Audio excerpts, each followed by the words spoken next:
From WHYY, it is Hittin season. Hey there, podcast pals. I'm John Stolnis from The Good Fight. You can follow me on X and Blue Sky at John Stolnis. Coming up, we're going to wrap up the first half of the Phillies 2025 season here on the first part of the podcast.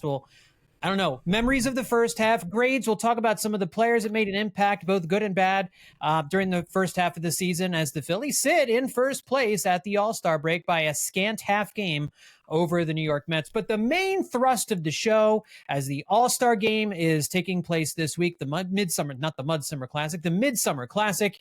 Although if it's wet enough, I suppose the Midsummer Classic might happen. We're going to do a little All-Star trivia here, Phillies All-Star trivia in particular on this edition of the podcast. So strap in, everybody. Should be a fun episode. On the roundtable, Justin Klugh and Liz Roscher here. Justin Klugh from Baseball Prospectus. Follow him on Blue Sky at Justin Klugh. And Justin, I have to remember not to put periods in between the first and last names of people on Blue Sky when we're putting out social media posts, because I've been ghosting you basically for you and Liz for every post on Blue Sky because I don't know how to do it. I don't know what I'm doing. Oh, that's interesting. I guess I was kind of wondering what was going on there. Wow. Mm-hmm. See, this is what happens when you skip the weekend social media seminars, John. This is the kind of stuff they bring up, and they make sure you don't, go down this road. But we don't have to live here tonight. We can just move past. I regret nothing. I don't want to talk about it anyway. I want to talk about the home run derby. In that I actually stopped and watched a little bit of it because Oneil Cruz was somebody I really wanted to see just hit home runs.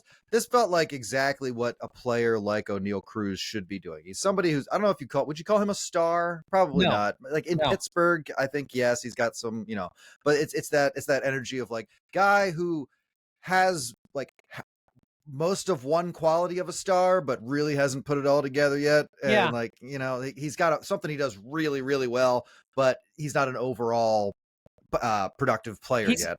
He's junior varsity Ellie De La Cruz. That's what we've got going on here with Oneil Cruz. It's great to see guys like that, specifically at that level, at that point in the home run derby, because it's a nice place for them to shine. He can show off the thing that he does really, really well.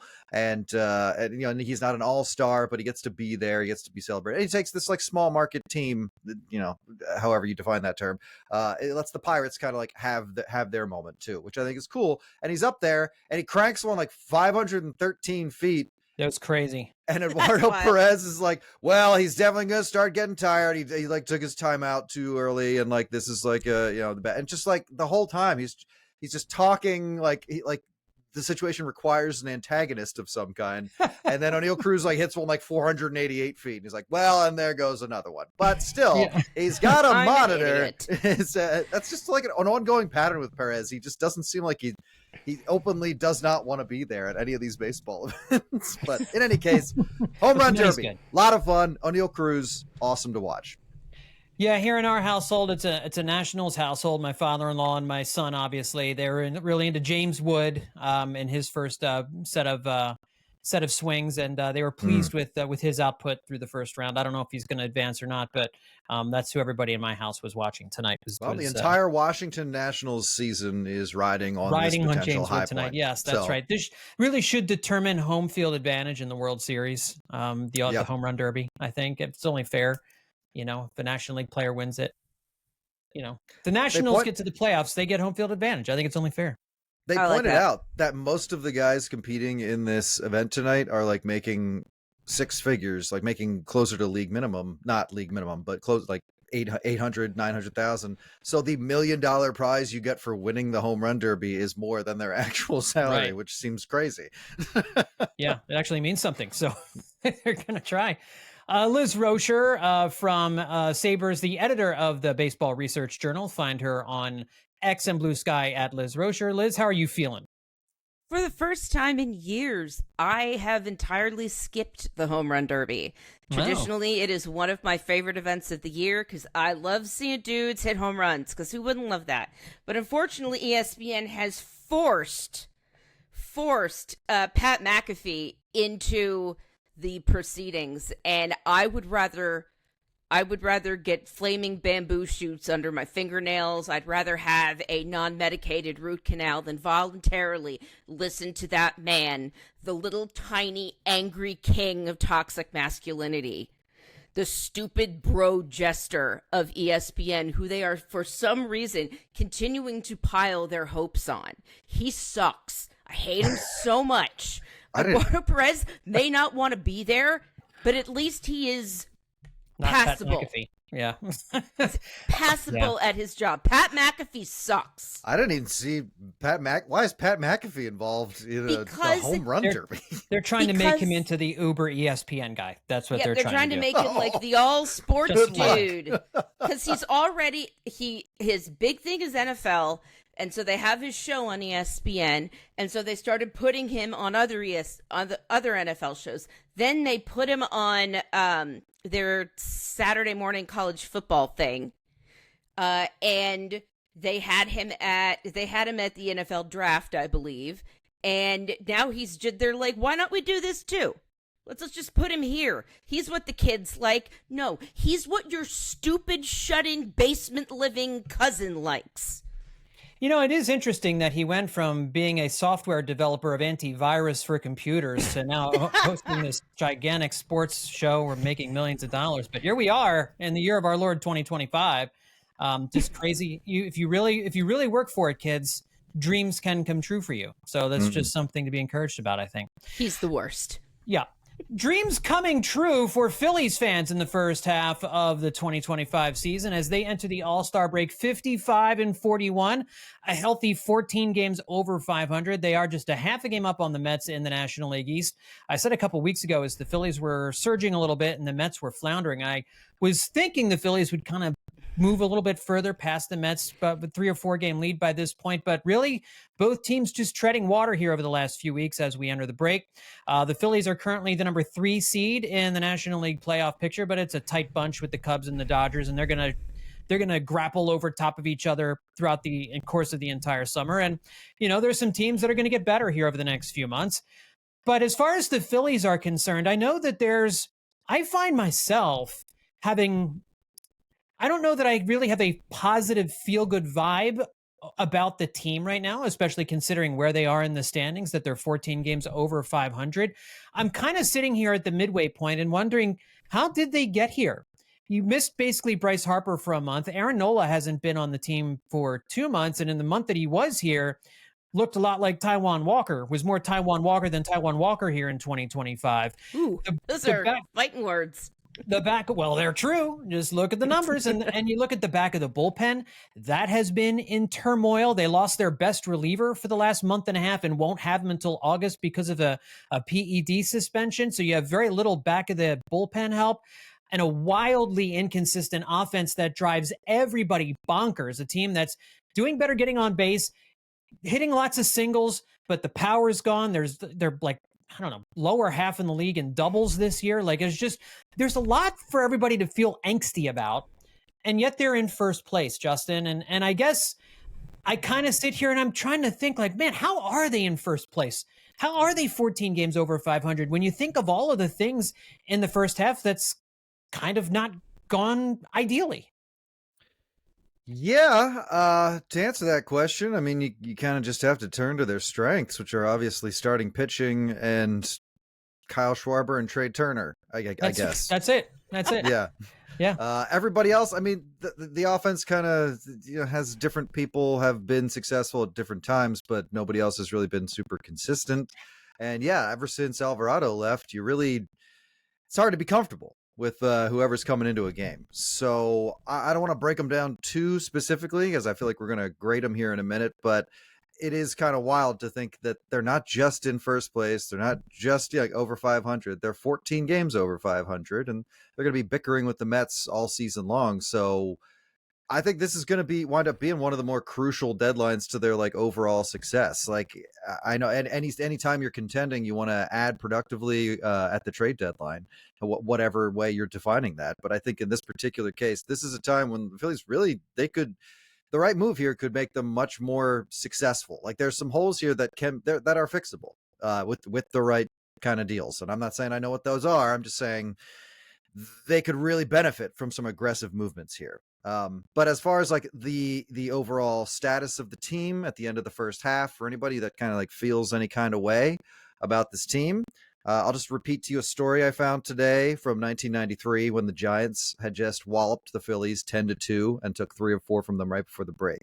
Which, hey, these Phillies just recently lost a series to the Giants and also the Padres before going into the break. They Weird.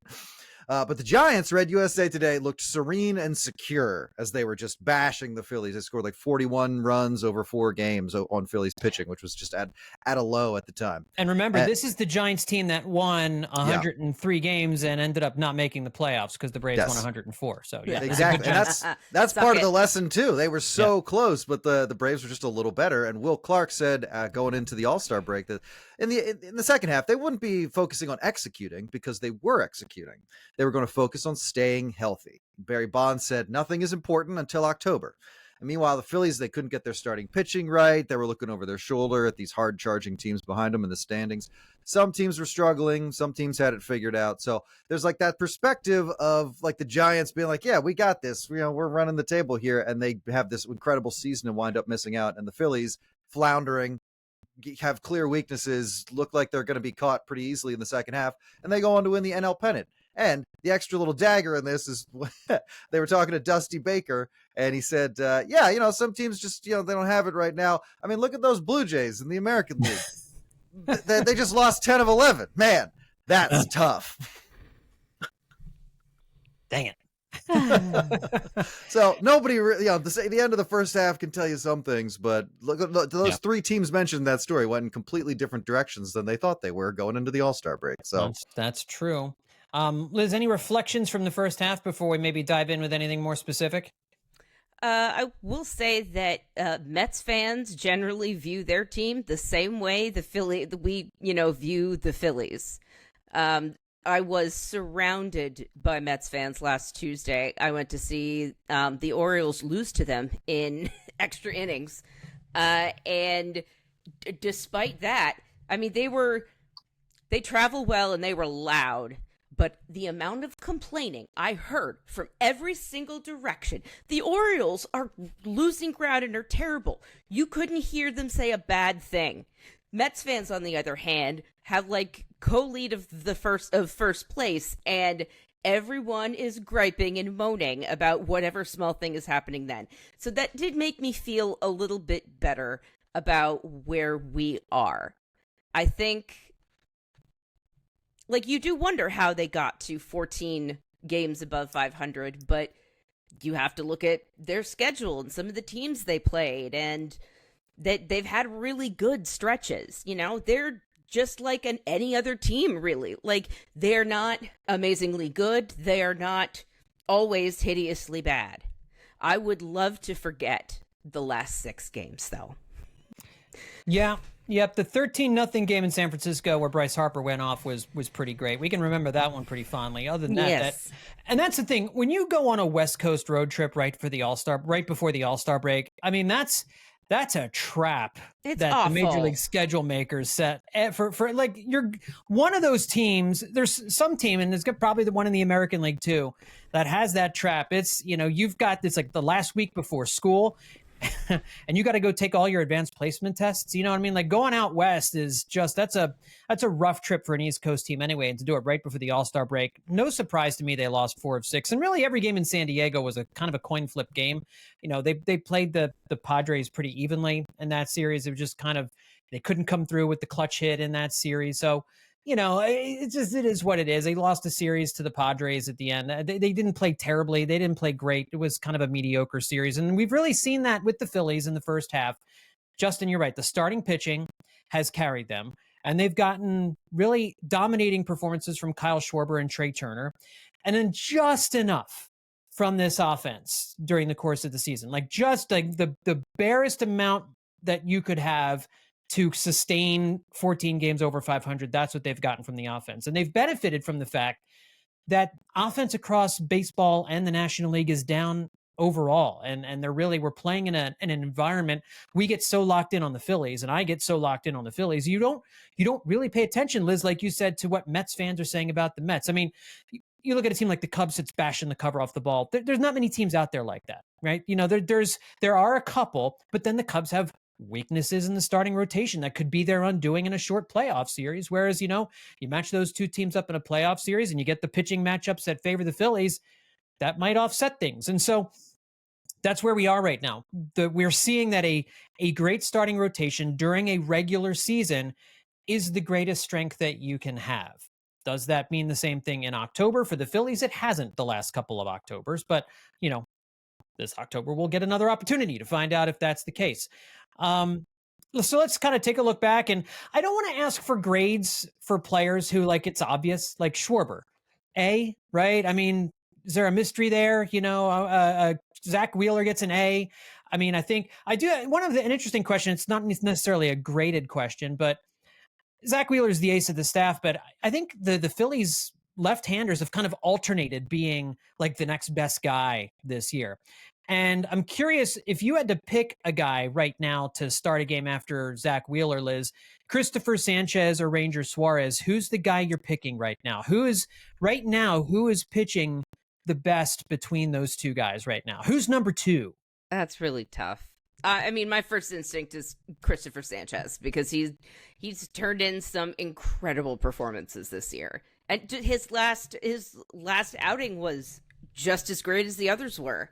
Yep. Like, it's nice to know that he goes out there and he's another one of those guys that doesn't show a lot of emotion, but you can feel his confidence. He's just calm. He knows what he's doing, and he trusts his own stuff, and he trusts Real Muto. And I don't think you can get much better than that if you're looking for a guy behind Zach Wheeler. Justin? On May 16th, Ranger Suarez allowed 3 earned runs. He has not allowed more than 2 since then. Oh, my God. He had 5 straight starts in June of at least 7 innings. In 4 of those 5, he allowed only 1 or less runs. He only really throws like 1 or 2 bad pitches a game, and those are typically the ones that lead to the single earned run he gives up that day, or the single home run he gives up that day. He doesn't really walk anybody. It's a rare day that he walks more than 2 people, and even then, he can go on a stretch where he doesn't really allow many base runners at all. And this is what I mean when I talk about Ranger. Obviously, Wheeler's the best. He's the answer to any question if you open it up to the entire rotation. It's Wheeler. Right. But they all have different types of excellence, which is a really fun place to find your rotation. And I just find Suarez to be the most suffocating. Whereas Wheeler is attacking. Wheeler is hitting his spots. And Suarez is doing that too. But Suarez does it kind of with more of a, it kind of just becomes this inescapable blanket draped over the entire offense, and they get he can just systematically and comprehensively shut down a lineup in a completely stifling way that I think is distinct for him. And so when the question of if you got to win 1 start, 1 game, my mind always goes to Suarez, because he is just a suffocating pitcher when he's on, and fielding his position just kind of adds to that, in that it feels like you can't even get anything by him, and he doesn't even care about what he's doing to you, in that he can just so nonchalantly take care of business. So I more often than not, I'm going with Ranger in this situation, because I just find him to be completely dominating. And I think either answer is right, but I think Justin's wrong. No. I right now I would go with Christopher Sanchez, because what I really like about Sanchez is when he gets in trouble, he's got maybe one of the best pitches in baseball. He's got that changeup that can get him out of trouble seemingly pretty much any time he wields it. It's an incredible pitch that he has perfected, and I like the guy with the swing and miss a little bit more than, Suarez is pinpoint command, and it's just when he's on, he's baffling to hitters. And you're right, suffocating is a great word. You cannot hit the ball hard off of Ranger Suarez when he's up, in, out, down, wherever he wants to be.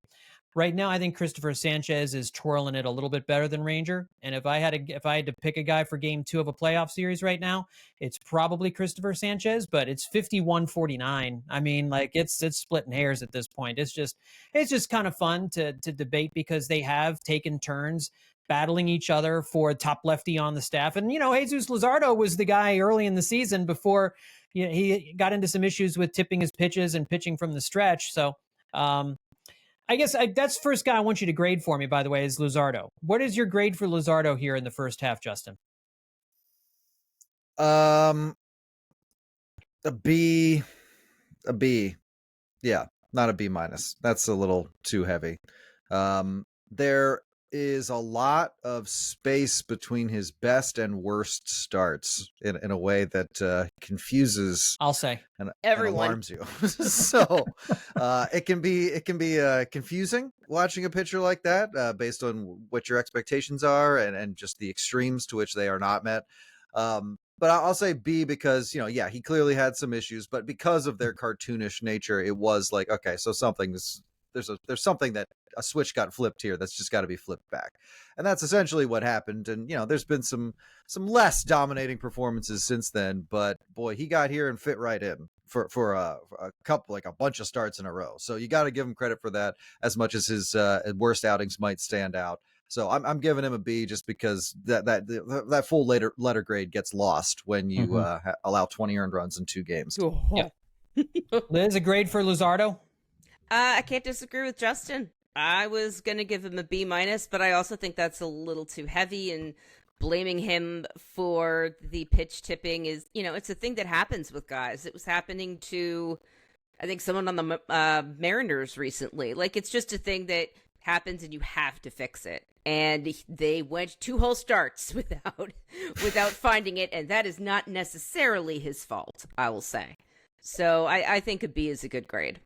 Yeah, I would probably go B minus. I know you guys didn't want to knock him for the minus, but even after that, I think he was still dealing with some issues pitching from the stretch after he had to work through some things, and he's been not quite as sharp, but I don't quite know what I'm going to get from him from start to start. You could get electricity, and then you could also get 8 runs. So I think B minus is still a very good grade. I think that's certainly acceptable, more than acceptable here in his first season in Philadelphia. Yeah, I'm not going to ask about any of the other guys from the starting staff. Aaron Nola is an incomplete. We haven't seen him all year. Let's take a look. Let's talk offense, because I think here you have some guys where you have some interesting conversations. Let's start with Bryce Harper. Missed a month. He has not been the impact player with the exception of a game here or two. Had that huge game in the finale against San Francisco, and then had a pretty did fine in San Diego, especially on getaway day. He had a double in that game, a key double in that game to help the team win. So got on base a bunch. So not a bad series in San Diego by any stretch of the imagination. And it's more than just one series. That said, Harper's impact, he hasn't been the superstar player this year. So Liz, let me ask you first for a letter grade for Bryce Harper here in 2025. I want to give him an incomplete because he missed a month and he's still sort of coming back from that. And no matter what he says, even if he says he's really, really, really fine, I'm fine, guys, I'm great. You can't ever believe him. You just can't. It doesn't matter because you know that these guys are going to lie no matter what. And I think more than any player, you have to expect him to lie about his condition, however he is. So I would give him an incomplete because he missed all that time and he hasn't looked quite right since. But the grade I would end up giving him would be like a C minus. I'll give you an actual grade that I would give him, but I don't know if that's entirely fair because he missed all that time. And that's just time he doesn't have to take more at-bats and get into things. I think that's fair. I mean, I think he's played enough that you can give him a grade, but if he went incomplete, I get it. I think C minus is a good grade for. It's certainly a defensible grade for Bryce Harper. Justin, I'm curious where you land. I mean, I'm gonna say B minus just because it's Harper. I consider him just kind of like separate from everybody else. And, I kind of skip every conversation about like, is he coming back? When's he going to bounce back? I mean, he'll do it, at some point. I just don't worry about Harper. I have not entered a point where I worry about Harper in the long term yet. Maybe that comes later this year, but I don't know. I guess I think of him on a different level. So his offense, like him not being here wasn't really his fault. Dealing with a wrist issue, how truthful he is about that. I don't know. I mean, it's hard. He's basically like a low level coach on this team, like with the influence that he has. I think he probably gets to make more decisions about when he plays and how he plays and if he plays than any other player on the team. So I don't know. I don't find a whole lot to like he's got to get it together, but I think he will. So I don't know. I'm not like too far down on him because I never think he's too far from coming back. I will go C+ for Bryce Harper only because I think the expectations are that he needs to be an impact bat in the lineup and just hasn't been that for most of the season. I felt very excited. I was very excited about his performance in that finale in San Francisco when that power seemed to return. And again, did play pretty well in San Diego. I'm not sure what my expectations are for him in the second half. I don't know what he can give. Can he be... Listen, I'm going to put a number out there because he's Bryce Harper, and this is kind of the number he should be at. Can he be a 900 OPS guy? Like for your to be like the superstar of your team, that's kind of where you need them to be. Like an 840, 850, it's fine, it's good, it's a very good OPS, but that's like kind of like 17th in baseball OPS. You know what I mean? Like certainly good, but like some of these other teams have guys who have OPSs approaching 900, 880, 890, 900. I think that's where he's got to be in the second half for him to have the expectations that I would have had for him coming into the season. So if he's not hitting that well, I mean, isn't that kind of a sign that the wrist is like the issue? I mean, otherwise he's kind of like a natural 900 OPS player at the very least. And I think the Phillies are kind of hoping that coming back from this break, let Harper rest up a little more, and like a rejuvenated Harper, in addition to, the bat that I've convinced myself they're going to acquire somehow that they so desperately need. They could be looking at a whole new kind of offense coming out of Philadelphia. And actually, I don't know how many names you want to scroll through the offense, but I kind of like looked at it as a full body and was ready to give the entire offense a C+. I don't want to go through all the different people. That was my next question, because I was actually going to ask, like, who in the offense gets anything above a C? But I don't want to ask that question. Let's talk about the offense as a whole. So Liz, I know Justin, you were kind of getting ready to do this. Let me get to you in a second. Liz, Justin, do it. Justin, do it. You already let your grade out. Do it. Just do it. Give me a grade for the offense as a whole, because depending on who you talk to, you'll get a different answer. And depending on what statistic you look at, you can get a different sense of what this Phillies offense is. In my answer alone, you're going to get two different answers. So fabulous. I started at a C+. Okay. Trey Turner is among the game's leaders in hits.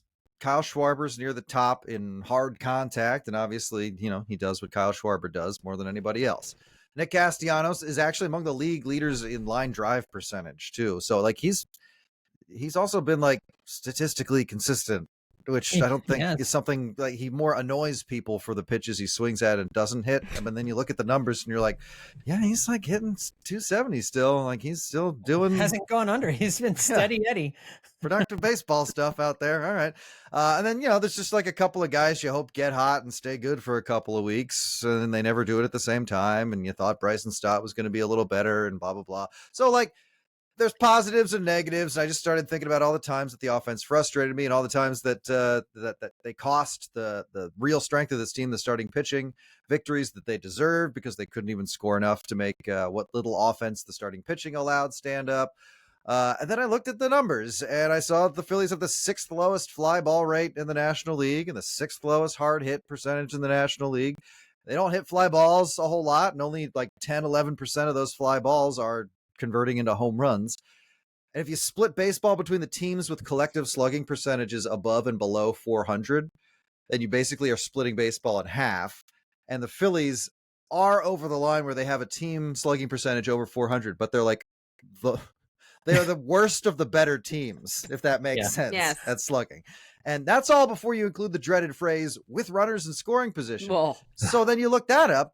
But they're in like the lower top 10 in batting average with runners in scoring position and slugging percentage. And they don't strike out a lot when they're in that situation. And they make some of the most hard contact with runners in scoring position in all of baseball. They also hit a lot of ground balls. But they've only grounded into 3 double plays with the bases loaded, which I thought was Way more. Crazy. Wow. Way more. And because the bases loaded numbers are way worse than just runners in scoring position numbers. Yeah. Ooh. For some reason, that specific situation is vexing to this offense. But that's the kind of thing where you're like, yeah, eventually those hits will come based on some of the stuff I was just saying. The ability to hit hard consistently, the ability to at least one guy hitting line drives consistently, other people like hitting line drives but not getting base hits. I mean, they are, I feel like, hitting better in the numbers than they are in the visuals. There just feels like there's this disconnect where, you watch them an X amount of nights in a row and you're just like, boy, this team must have some lousy offensive numbers. And in some cases, like with bases loaded, it's not good. But they have the kind of stats still that indicate that they're not as bad as some of the offensive output makes them look. They've only grounded into 57 total double plays all year. That was an area where I thought they would they would just be one of their feudal stats and they'd be among like the worst teams. No, the Mets have grounded into 79 double plays this year. So it feels like the Phillies do it all the time, but the Mets are, way ahead of them in that category. So a lot of this, despite what we've seen, is just not bad on its own, but all of this being like 8th to 12th in baseball in various important offensive categories, along with being on their way to the lowest home run total the Phillies have had since 2016, means not a lot of runs get scored in like bunches, and it puts more pressure on the starters and the bullpen. Then the starter pitches a gem and, it still doesn't count as a win. And you can't count on this bullpen to maintain a tight lead. You just can't. So the offense is doing enough to be successful. They're just not successful, and they're also not doing enough. Did that make any sense? So you said C+ essentially? I landed on a B- because I felt like the numbers reversed some of the beliefs I had in the offense. I felt like I couldn't deny it. Yeah, Liz, I mean, eye test with this offense, it's brutal. Yeah. But you can't really look at them if you want to know how they're doing. You have to look at other things like computers and numbers. The worst. I know. I'm going to give them a C, and I'll tell you why. It's because Bryce Stott makes me sad. I'm going to say that. He makes me sadder than any other player. I couldn't be more happy that Alec Bohm is doing well and everyone has stopped talking about him because, man, that was getting old. But, Bryson Stott has not bounced back, and I really, really desperately wanted that to happen. And, you could say what you will about the rest of the team, about the rest of the offense. I know that one of the announcers on one of the handful of games that I saw this weekend was talking about the average on first pitch swinging, and the Phillies have one of the best in baseball. It's like nearly 400. And I thought that's really interesting. And as he was saying that, Nick Castellanos swung at the first pitch and lined it directly into someone's glove. And so that was, I think, funny. And stats like Justin said, and that first pitch swing average give me some hope. I do have hope for this offense, but man, do I want to see Bryson Stott do better. I'm desperate for him to do better. I am desperate for him to figure out what is wrong and correct it as soon as possible. I mean, you mentioned Alec Bohm. He started the year kind of bumbling around a bit at the plate and then sort of fought his way up to hitting 280 with a 7-something OPS. And he's kind of just lived up there. Credit to Alec Bohm for doing that. Yeah, totally. So it's how many success stories are there in this lineup without the lineup being a success? How is this possible? What kind of rabbit's foot have they found? What idol did they take from a cave in Hawaii? Brandon Marsh has been solid since going hitless in April. I mean, that's been, but I mean, yeah, and I will echo your Bryson Stott comments, Liz. Batting average by month. In March and April, he hit 297. In May, he hit 216. In June, he hit 202. And in July, he hit 185. No. And I did a little. I see the problem. I see the problem. I think those numbers should be going up. Yeah, the line is going down. Unfortunately, that's right. See, you've been in this game a while, Justin. You know. See, that's the kind of thing that with the eye test you can pick up on. Let's see your stats. Find a number for that, Liz. And here's the thing, it's the fastball. I tweeted this out today. Bryson Stott Right. And I want to say this clearly, because if this was any other player, a player we didn't have like emotional investment in, we would be so fed up with this by this point. Bryson Stott cannot hit a major league fastball, which is the easiest pitch to hit in the majors. In 2025, he has a 242 batting average on fastballs with a 382 slugging percentage and a hard hit percentage of 33.7%. Last year, he hit 217 on fastballs with a 343 slugging percentage and a 28.5% hard hit rate. Now, 2023, his good offensive season, a 304 batting average on fastballs with a 439 slugging percentage and a 41.4% hard hit rate. But in 22, his rookie season, 209 with a 324 slugging and a 33.3%. In 3 of his 4 seasons, Bryson Stott has struggled against fastballs. And until he learns, until he shows the ability, at this point, I don't know that he can do it. He's like if a knuckleballer was a hitter. Right. Like, I don't know that he can do it, guys. I've been preparing myself for the Phillies to send him out of town in some kind of trade package. And it makes me deeply sad. Like, I'll be sadder to see him go than I've been for many years, many trade deadlines. But it might be the right decision. And if he figures it out somewhere else, like J.P. Crawford did, I'll be thrilled. And I'll be sad that the Phillies weren't the ones to do it. But I think his potential is what teams will see because he's got a lot of it. He's still so young. Well, I want to get to the All-Star trivia stuff. So I'll ask you guys one more thing about I want you to pick an aspect of the team and grade it. So if you feel strongly about a particular aspect of the team and you want to and to give it a grade, to go ahead and do that. So we can get to the All-Star trivia. So Justin, pick some player or a portion of the team, somebody that you think that has you have an interesting story to tell, or a grade that maybe you're higher on somebody than the rest of us might be, or lower, or whoever. Nope, this is not going to be a surprising one whatsoever.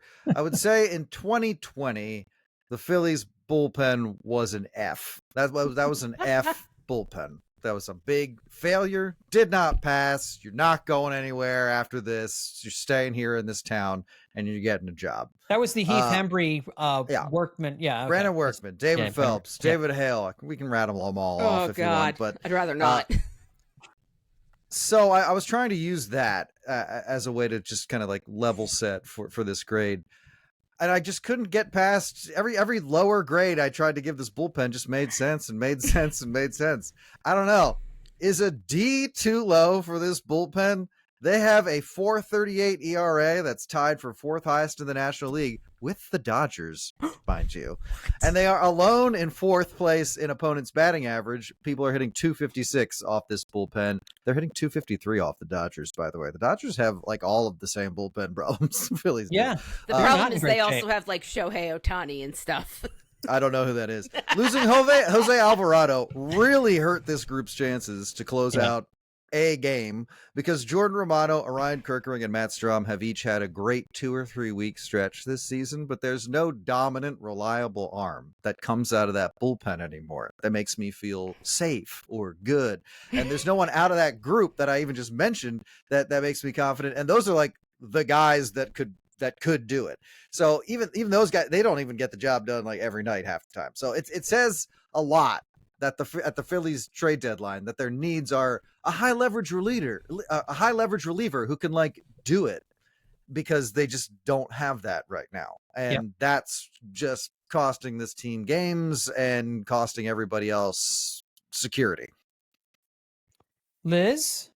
The first thing that came to mind was bullpen, F, bullpen trust, F.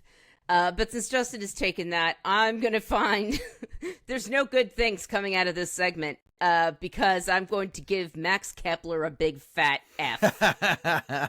Yeah. That is what I think of him is F.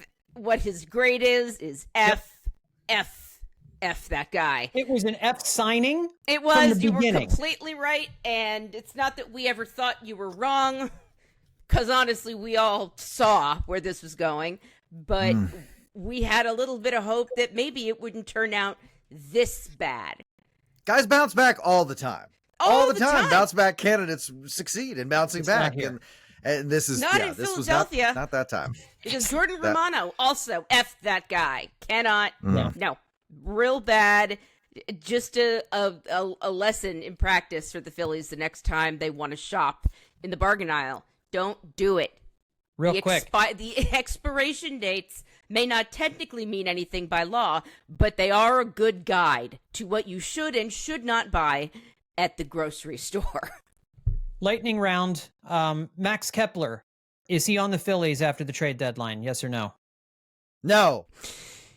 Oh, God, I hope no. How much is he making? I'm saying no as well. He gets DFA'd. I think that's for $10 million. He's getting DFA'd. Well, it'll be less than that by the time they DFA him. They've already dropped like $7 million on his salary. So whatever. That money could have been part of another better player's contract. Yep, so no you could say that about several players that the Phillies acquired with money. Jordan Romano on the Phillies after the trade deadline. Yes or no?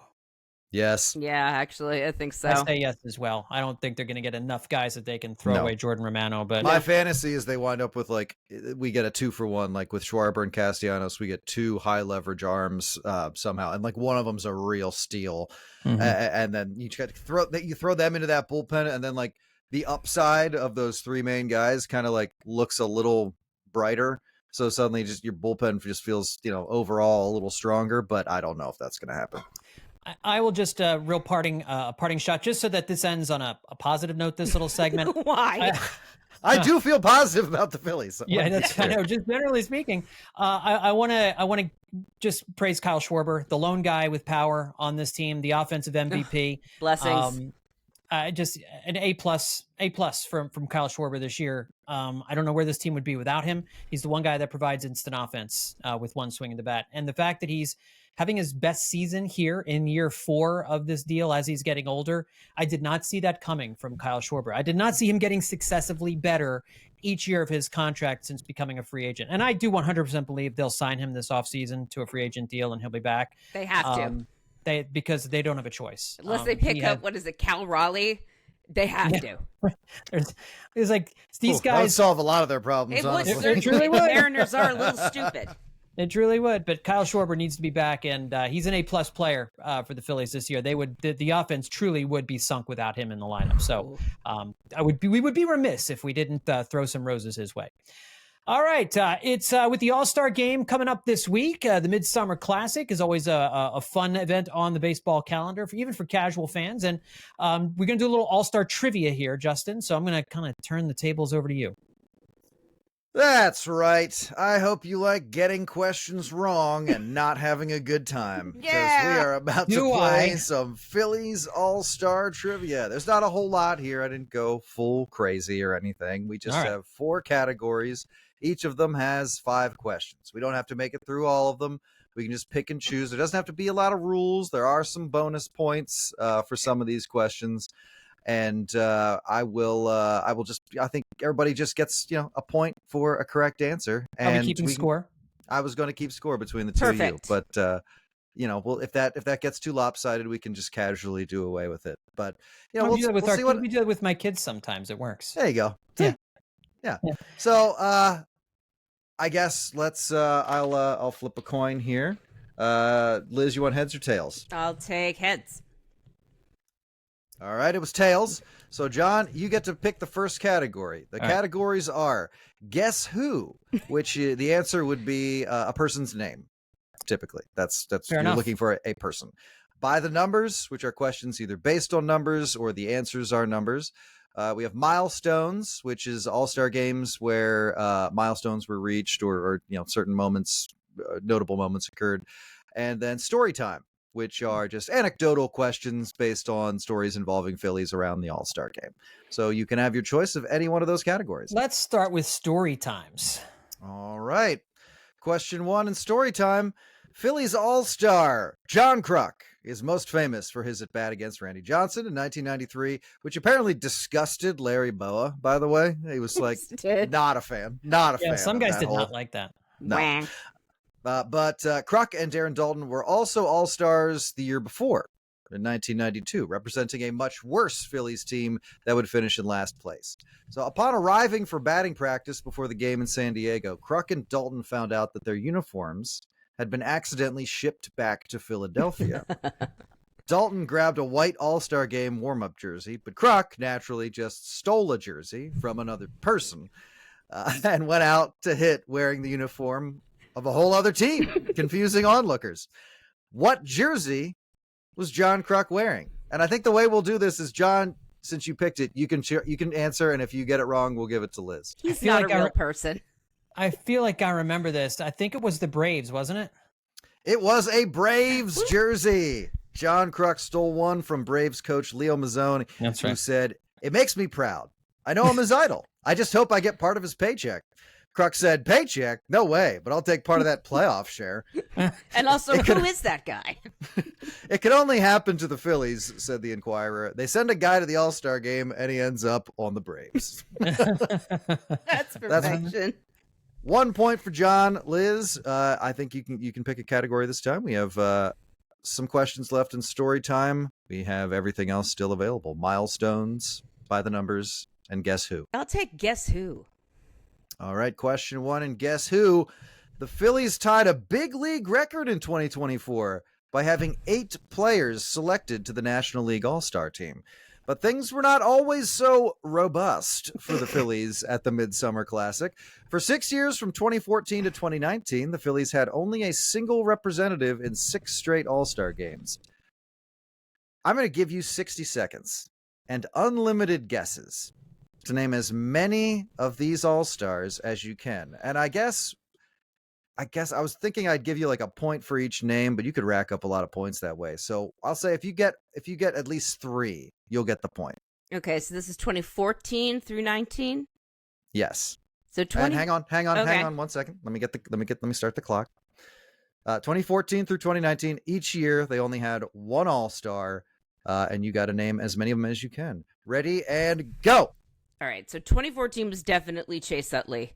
Ding. He was the only person of any note on that team. I'm not going to do him by year. I know Pat Neshek was one. He was a lone representative. There was a year that, what's his face with the crotch grabbing? Jonathan Papelbon. Ding. Jonathan Papelbon. Ding. There's 3. I'm going to push it to 4. You now need 4. You impressed me. Yeah, you got she did those too easily. Got to give her 4. Yeah, and you got 30 seconds. So. I still have 30 seconds. All right. So how many are there in total? There's 6, you said? 6. All right, I've got. And you've named 3. You named Chase Utley, Jonathan Papelbon, and Pat Neshek. I'm trying to remember when JT Realmuto joined the team. Because I remember there was one year where he was just 10 seconds. All right. JT Realmuto. Correct. Oh, man. Nicely done, Liz. Thank you. Yeah, I thought that was going to be tough. There's some of these that are going to be absolutely impossible. I apologize in advance. But in this one, we have Realmuto in 2019, Aaron Nola in 2018, Pat Neshek in 2017, Odubel Herrera in 2016, Jonathan Papelbon, I missed him. Jonathan Papelbon in 2015, and Utley in 2014. For a bonus point, Elizabeth. The last time before 2014 the Phillies had a single rep was 2003. Who was it? Oh, absolutely no idea. That goes to John. Is it Bobby Abreu? It was not. It was Randy Wolf. That was in my head to guess. I don't know why I didn't. Because in 2 different conversations at a wedding this past weekend, I'm like, that guy feels like a Randy Wolf type guy. Except the first time I completely messed up who that was and named a completely different player. Did you actually mean Teen Wolf? I might have. Actually, I said John Lieber, and I'm like, no, that is not who I meant. Well, I can honestly say close. I've never had a random discussion of former Phillies All-Stars come up at a wedding that I've attended. So we weren't talking about Phillies All-Stars. It was something. Obviously. No, it was something different, but it was a room full of Phillies fans. The 2 people getting married live currently in Philadelphia and grew up in or near it. So it was a room full of Phillies fans who did not want to talk that much about the Phillies. John, your turn to pick a category. Give me the categories again. By the numbers. Guess who? Give me by the numbers. Let's do by the numbers. Right. By the numbers. Question 1. At what position, not pitcher or designated hitter, have the Phillies been represented the least all time at the All-Star game? Do you understand that question? Yes, I do. Okay. Let's say, this may sound crazy. I'm going to say outfield. No, that is, and that's a tough one because outfield, that's generally, they're all just voted for as outfielders. So they're not like cut into left field, right field. It doesn't get that specific. So they actually have a ton of outfielders who have gone. All right. All right. So Liz, that's yours now. And if you don't get it, we'll go back to John. Is it shortstop? It's shortstop. You got it, John. How many Phillies shortstops of note can you name? Yeah. They have 12 shortstops all time. They have 36 outfielders, just to show you the comparison. 23 third basemen, but 12 of those were Mike Schmidt. Yeah, I knew it couldn't have been third base. Yeah. 20 at second, 18 at catcher, 14 at first base, and only 12 at shortstop. Despite one of the Phillies' first 2 All-Stars ever being shortstop Dick Bartell, they have only 12 times sent a shortstop to the All-Star game out of 90, this will be 93, opportunities. Bonus. Name as many of those shortstops as you can, Liz. I've got 60 seconds. Jimmy Rollins and Dick Bartell, and then the list ends, I think. I was wondering if anyone would get Bartell after I said him like that. All right. I'd pay attention. Larry Boa, Trey Turner. Yep. There you go. Oh yeah, Trey Turner exists. There's one more. There's one more if you want to go for it. Old school. Old school? Mm-hmm. Like how old school are we talking here? Like the 50s, 60s, something like that? I don't know. Okay. It was Granny Hamner. He went twice. Okay. Yeah. So I don't know who gets that point. You guys both answered two. I don't think either of us got it. All right. Then that's a no-go for anybody. All right. Apparently I wrote a second bonus for this one. Name the 4 Phillies third basemen who have made the All-Star game since Mike Schmidt's last time in 1989. And we'll start with John on that one. Alec Boehm. He took mine. Let's see. Who else? Guys, Mike Schmidt's last All-Star game was 1989. I know. You've heard of all 4 Scott of these Rowland. guys. Dave Hollins. Scott Rowland. Uh-huh. Well, I'm supposed to be answering these. No, I thought we were alternating. Yes. Are we alternating? I thought you said, John, you can have it first. And I'm just like, I guess we're alternating. The structure is completely melted down. Yeah, okay, forget it. This was a bonus anyway. It was Hollins, Polanco, Rowland, and Boehm. Polanco. God. All right. How do I forget his giant melon head? All right.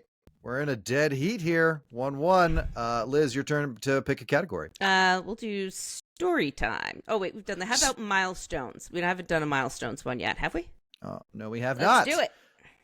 Milestones. Only one Phillies player has ever been named MVP of the All-Star game, Liz. Who was it? I'm going to say, just out of sheer chance, is it Mike Schmidt? No? I don't know. Nice try. I don't know.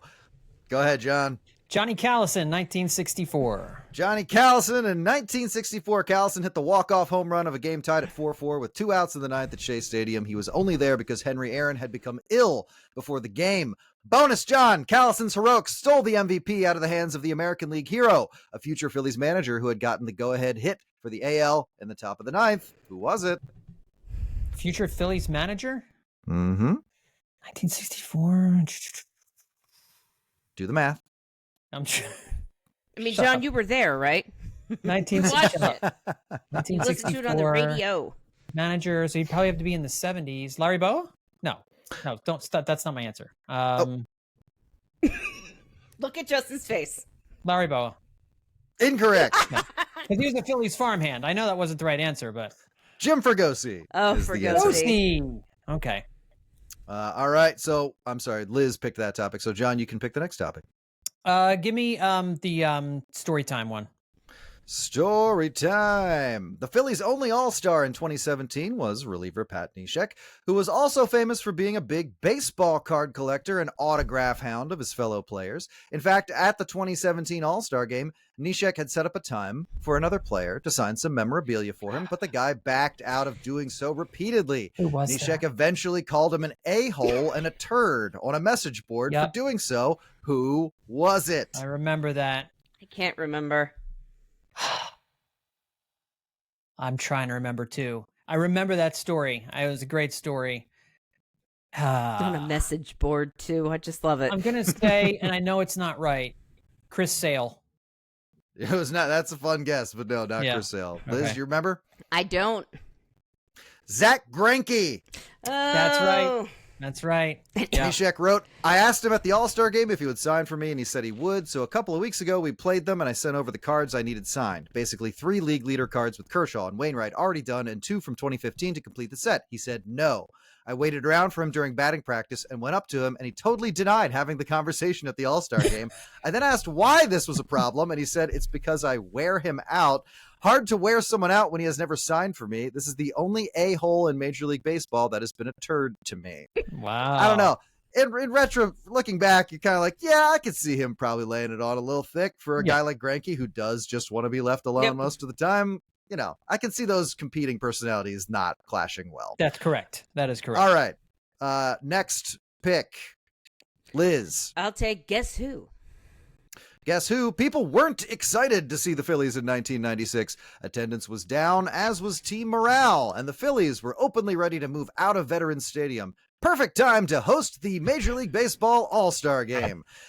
There was just the one Phillies rep out there, Ricky Bottalico. There were a few other players people wanted to come see, however, like this superstar playing for another team who was making his first All-Star game before the age of 21. When asked if he felt pressure, the kid said, I'm making $109,000, the league minimum. Why should I feel pressure? To note, $109,000 is about 0.04% the amount of the contract this guy would have a few years later. Is it Derek Jeter? Nope. I thought that was a decent guess. It's a good guess. Mm-hmm. Go ahead, John. Alex Rodriguez? Alex Rodriguez. I forgot John would get to answer. I almost said, nope, this was the other one. And yeah, it was I initially thought Derek Jeter too, but then I was like, when you said something about the contract, the percentage of the contract, I was like, oh, that's got to be the A-Rod contract. Hitting .340 with 58 RBI, A-Rod had just appeared on the cover of Sports Illustrated for the first time. He had a long way to go of matching teammate Ken Griffey Jr.'s total of 5 Sports Illustrated covers, the Inquirer pointed out. Little did they know that in a generation, there wouldn't even be magazines. Bonus point, John. Spell Bottalico. B-O-T-A. Liz, spell Bottalico. I know there are two T's. Bottalico. Correct. Yeah! Ding. Man. Well done. I'm always like, how many double letters are there? And there's just the one. It's just the T's. Okay. You take a little bit of Italian and you figure out where the double consonants belong. All right, Liz, your turn to pick a category. Do we have? Let's do another milestones. Milestones. There's only one Phillies pitcher to have ever gotten the win in an All-Star game. Don't worry, I'm not going to ask you who it Thank is. God. It was Ken Raffensperger in 1944. You suck. But it was the 40s, and the Phillies were terrible. Raffensperger pitched 2 scoreless innings as an All-Star, then would go on to lose how many games that season as the Phillies finished in last place? I will give it to you if you get within 1. Okay, so this is 1944. Mm-hmm. Pitchers on average made 62 starts a season back in 1944. So Justin, They all died in their 40s, yeah. Justin almost did a spit take. From heart explosions, yeah. Heart explosions and arm falling off. I don't think there were any abbreviated seasons during the war. I think they just called in other guys to make things up. So, if he was an all-star at midseason, I'm going to just say a random number now. 22. Oh, so close. I guess John still has to guess. that's okay. Go ahead, John. That's all right. You kind of Okay. Yeah. 20 games. 20 game. He was a 20-game loser and an all-star in the same season. One of his losses was a game in which he pitched 16 innings and allowed 3 earned runs, and they lost. And a dignity. Oh my God. Stan Musial called him Crafty Raffy because of his forkball, and hitters like Jackie Robinson and Enos Slaughter held him up as one of the best pitchers they faced. Except for that all year right. in the second half. John, your turn to pick a category. let's go. Remind me of the categories again. I'm sorry. Guess who? by the numbers, milestones, and story time. I'll do Guess Who. Guess who? It took 18 years for the National League to win 2 All-Star games in a row, and when they did, there was a Phillies player in the middle of the action. The man ran down a ball in the gap, made a one-handed catch against the fence, and nailed a runner at the plate, all as the youngest player in either team's lineup. Who was it? I don't get a time frame for this, do I? Well, the first All-Star game was in 1933, and it took 18 years for the National League to win 2 in a row, and that's this game. I thought you just meant there was just a gap of 18 years. Yeah. I get No, what you no. mean. Okay. Well, then I'm going to say Richie Ashburn. Richie Ashburn is correct. 1951. Bonus point, the 1951 All-Star game was held in Detroit. Where was it supposed to be? 51. What something happened in 51? I'll say Chicago. Incorrect. Liz, you want to give it a shot? Was it Philadelphia? It was Philadelphia. The Phillies were supposed to host I saw right for through the first time.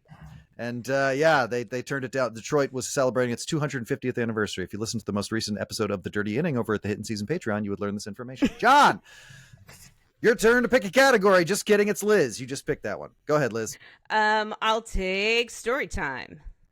Story time. We're burning through story Because time. it's a good category. Yep. Going into the 1943 All-Star Game, the first ever hosted by Philadelphia, the American League's recent dominance in the game was said to have been due to a specific advantage held by the team. They got all the Yankees. Because of this advantage, Yankees manager Joe McCarthy, who was managing the American League team, did what in response to these complaints?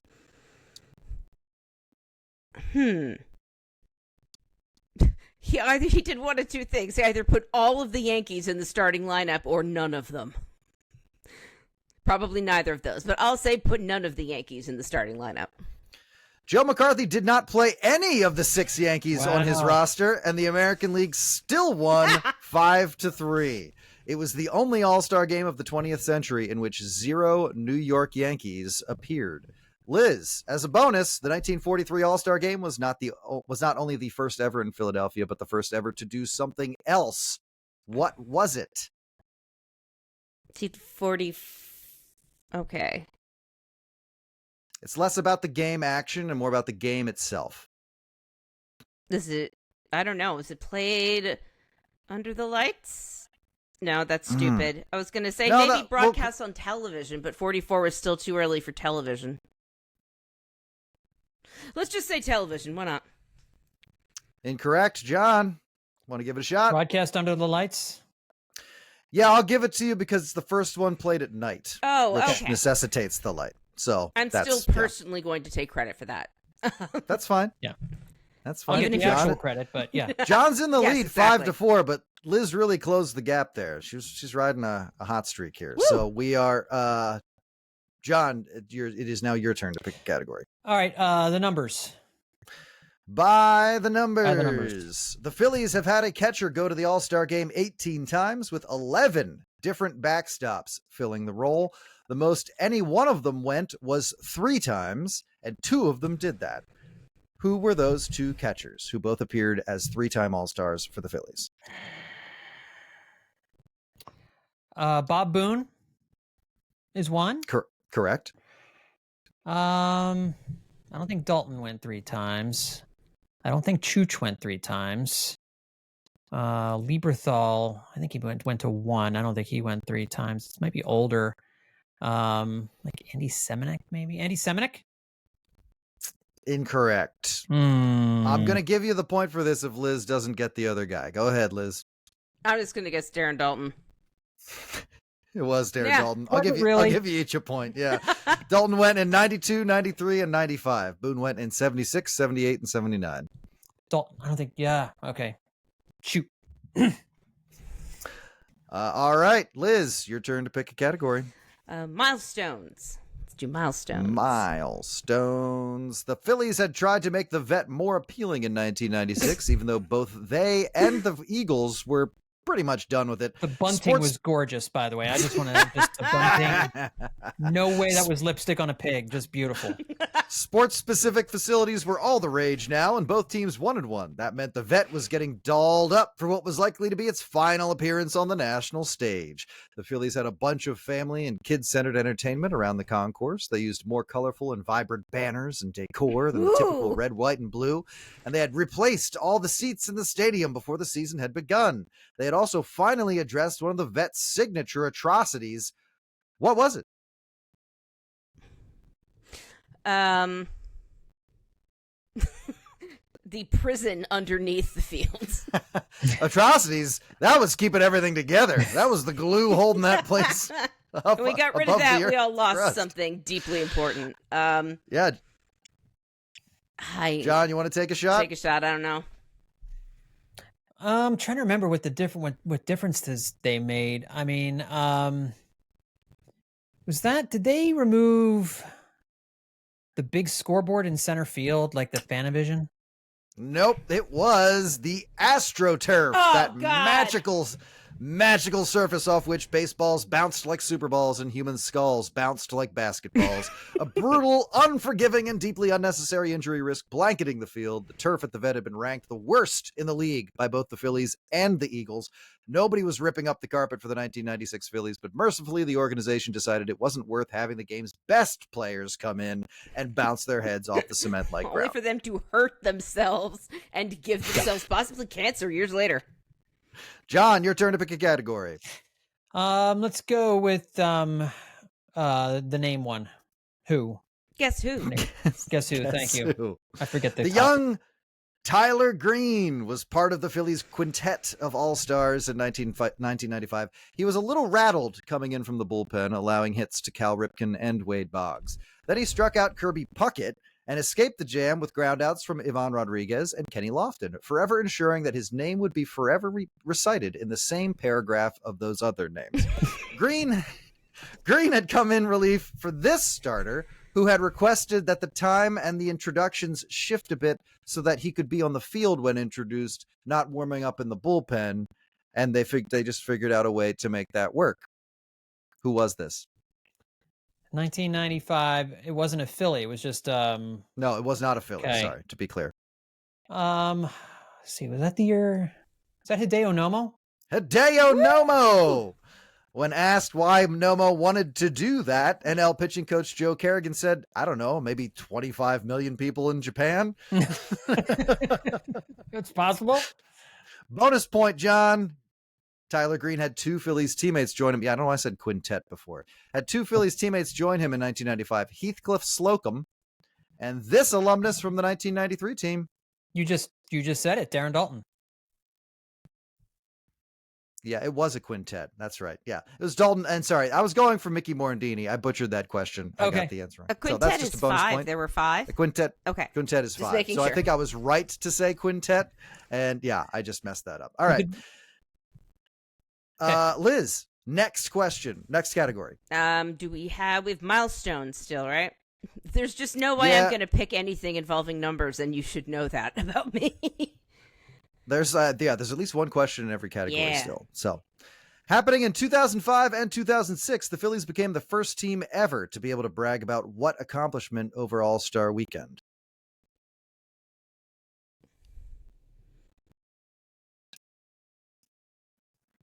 Did they go to Disney World? I don't know. I have absolutely over All-Star Weekend, 2005 and 2006. I have no idea. Absolutely nothing. Tell her, John. Repeat the question. Happening in 2005 and 2006, the Phillies became... Are you looking up the dictionary definition of quintet? All right. Happening in 2005 and 2006, the Phillies became the first team ever to be able to brag about what accomplishment over All-Star Weekend? Gee whiz. 2005 and 2006. I think you guys are going to kick yourselves. Probably.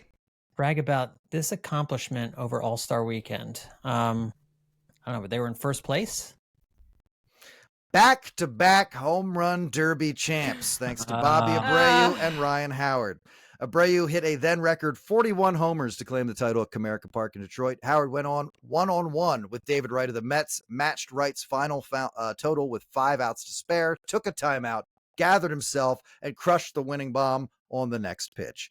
Bonus. Who am I asking this bonus to? John? Neither of us. I think it's Liz. Neither of us Liz. got it right. Who was the first Philly to participate in the home run derby? I feel like this should be easy, but I don't know it. Is it Ryan Howard? No. Good guess, though. John? Is it Dave Hollins? No. It was Jim Thome in 2004. Oh, God. Mm, First home run derby was 1985, but they just never had a guy. no. They just didn't. Schmidt wouldn't do it, I'm sure. So who's picking a category? It's me now. All right. You got one in each left, you said? At least one in each. Okay. Let's go with story time. All right. This is the second to last. No, we got a couple of these. All right. In 2013, Cliff Lee had nothing but a steely glare for the New York crowds at Citi Field after being introduced. But in 2008, when the game was also in New York at Yankee Stadium, Chase Utley had this response to the crowd lustily booing him after he was introduced before the home run derby. Boo! F you! What no one remembers is which fellow NL East slugger he was making that offhanded comment to. Who was it? Let's see. That's by team name, so he would have been standing next to a pirate, I think. Remember, I said NL East, Okay. fellow NL East slugger, and it was the home run derby, not the David All-Star Wright? game. It was not David Wright. That's a great guess, but no. That's who I was going to pick. Trying to think. I got nothing. No guess whatsoever. I'm trying to think. I don't have All right. the names of the 2006 Mets or whoever in my head. I really don't. Was it Jeff Francoeur? It was Dan Ugla of the Florida Marlins. I make a point to not remember that dude. Dan Ugla. Wow. All right, Liz, your pick. I'm loving storytellers. Let's do story time. The Phillies sent 3 All-Stars and their manager to the All-Star game in 1947. Great. They all got to play, but it was something of a miracle that they got there at all. What happened to the 1947 Phillies All-Stars? I will give you 4 choices. Okay. A. Got in a drunken brawl in the dining car of their train. B. Drove into an apple cart on their way to the stadium. C. Chased by a pack of dogs outside Wrigley Field. Or D. Shaken up in a train collision on their way to Chicago. That last one sounds kind of appropriate. I really want to pick the chased by a pack of wild dogs, but I'm going to say, God, and I'm torn between that and like a drunken fight. I'll take train. A B&O train called the Shenandoah, carrying 125 passengers, including the Phillies contingent of All-Stars, smashed into a switch engine near Grand Central Station. Phillies pitcher Schoolboy Rowe was knocked unconscious. Their second baseman, Emil Verbin, lost feeling in his legs. Manager Ben Chapman's wife was treated for shock after being thrown over a seat. Obviously, being in a literal train wreck didn't stop any of these guys from playing in the All-Star game. All right. Money. All right, John, your pick. Let's go with numbers. By the numbers. The Phillies have sent 78 pitchers to the All-Star game. Who is the most recent Phillies pitcher to be selected for back-to-back All-Star games? Um, I think. Sorry, go ahead. I mean, there've been so many guys who have had great seasons that weren't taken to the All-Star game. Could be a reliever, I guess, couldn't it? The answer is actually very, very obvious. I just wrote this. I'll explain that. It's gonna be Zach Wheeler. The answer is objectively Zach Wheeler, which I forgot about because I don't think he'd been selected yet for this year when I was writing this question. But the answer is Zach Wheeler. So before that, who was the first? Who was the last guy? Let's see. Was it Cliff Lee? Close. Is it right there? No. Cole Hamels. Hamels. 2011 and 2012. Cole Hamels went to the All-Star game. All right, Liz, your pick. I'll take by the numbers 2. I'll go against All type. right. By the numbers, how many All-Star games have the Phillies sent only one representative to? I'll give you within 3. Well, it's definitely more than 6. So let's say 15. No, John. Is it many, many more? It is your Oh, it guess. definitely is. It's so many more. I'll say 25. Whew, you guys are nice. 35 All-Star games have seen the Phillies send only one representative to. There have only been 93 All-Star games. Remember, that is over a third of the All-Star games. I'm amazed that there are any fans of this team left. I'm going to be honest. My grandmother has seen, she saw so much. I can't believe there were that many. They're so terrible. The Phillies are really bad. All right, this will be our last question. I'm not going to say it's for all the marbles, but it will be the last question, and I believe it is John's turn to pick a category. Yeah. Yep. Let's go with by the numbers to finish it off. Finish off by the numbers. All right. Let me see. I actually have 2 more. I want to pick the best one out of these. How many pitches again? I was going to say, what is the one you have the most of? What's your best question left in any category? It doesn't have to. Here's a good one. All right. Here's a good one, and it's from By the Numbers. In 2010, the Philadelphia Inquirer ran a series of online sports polls, publishing questions in the paper, collecting the results from their website, and then publishing the results the next day. Each of these are statements that were winners of their respective polls. What I want you to tell me is which one won the biggest percentage of votes when it won. Okay. All right. So these are 5 2010 Phillies opinions shared by the majority of Philadelphians. Ruben Amaro Jr. bears the most responsibility if the Phillies don't make the playoffs. I am not confident in Brad Lidge for the stretch run. Kevin Kolb will have a better season than Donovan McNabb. The Phillies are a good second half team. Or the Phillies' next move should be trading Jason Worth. I'm going to say the second one with Brad Lidge. All right, Liz, do you have a guess? My heart wants me to pick the Kevin Kolb one. And I'm not saying John's wrong. I just want you both to guess. I will say the first one. Though I think Ruben Amaro. Yeah, Ruben Amaro, I think, after. If I had to guess, I would have never bet against this city's desire and hunger to blame Ruben Amaro Jr. for everything. But people were real low on Brad Lidge in 2010. 88% of voters said they did not have confidence in Brad Lidge down the stretch run. Coming in second was Ruben Amaro Jr. bearing the most responsibility at 76%. Kevin Kolb, 61% of people thought or said or claimed or just kind of responded that he would have a better season than Donovan McNabb. Other poll questions included, are the Eagles being too positive on Kevin Kolb in training camp? And do you think Tiger Woods' game will improve now that he's divorced? We're getting right to the heart of things. Yeah, good. That's good stuff. We all forget that Brad Lidge's 2009 season was one of the worst seasons a reliever ever had. Ever. Yeah, it truly was. It truly was. I'm just going to look it up. 2009, he had a 7.21 ERA. He was in 67 games. He finished 55 of them with just 31 saves. Woof. 7.21. Well, that was trivia time. That was fun. We got to do that every week. That was so great. I'll start. Who won that? John won. He had 6 correct. Liz had, or he got 7 correct. Liz had 5. That was a ball game, though. That was a horse race. That was fun. I didn't suck too much. No, you did great. That was great. We all did really good. Those are great questions, Justin. Thanks for doing that. That was awesome. All right. Do we have time to do final words? Any final thoughts? Liz? No? Justin, any final thoughts?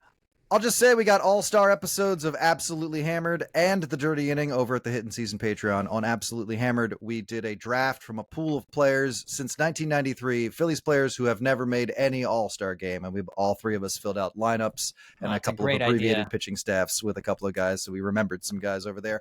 And over at The Dirty Inning, we talked about the first Phillies game the Phillies ever hosted in 1952 and all of the absolute goofery that went on at that time during that game at Shibe Park. So to listen to those podcasts, everyone, if you're not a Patreon subscriber, go over there and become a subscriber. Patreon.com/Hittin Season. That's how you get Absolutely Hammered and The Dirty Inning. Go over there. That's where those podcasts live. Okay. All right, everybody, that's going to do it for this edition of Hittin Season. I want to encourage you all to check out our YouTube channel. The Hittin Season YouTube channel is where this particular episode will live, as well as on the normal podcast spots, Apple Podcast, Spotify. We do the roundtable and put it up there for everybody every week. So subscribe to the Hittin Season YouTube channel. Just go to YouTube and type Hittin Season in the search window and tell your family and friends to become listeners of this podcast if they don't already. Download, subscribe, all that good stuff. Apple Podcast, Spotify, wherever it is you get your podcasts. Thanks everyone for tuning in. We'll talk to you next time right here on Hittin Season.